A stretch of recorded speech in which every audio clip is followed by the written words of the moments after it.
వెట్రి, ఏమైంది వెట్రి? ఎందుకు ఏడుస్తున్నావు? వెట్రి, ఏమైంది వెట్రి? నన్ను చూడు, చెప్పు ఏమైంది? వాళ్ళు చనిపోలేదే. ఎవరు? నా తమ్ముడు చెల్లెలు ప్రాణాలతోనే ఉన్నారు. నేను అనాథని కాదే. వెట్రి, నిజంగానా? అంటే నీకిది ఎవరు చెప్పారు? ఈరోజు ఒక అమ్మని గుడిలో కలిశాను.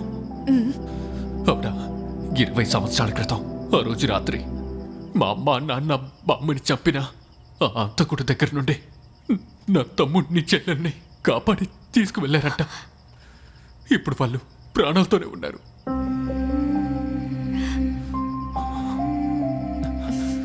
ఈ 20 సంవత్సరాలు ప్రతి రాత్రి కళ్ళు మూసేటప్పుడు ఆ రోజు రాత్రి వాళ్ళతో లేదన్న బాధ నా గుండెల్లో పుడుస్తూనే ఉంది.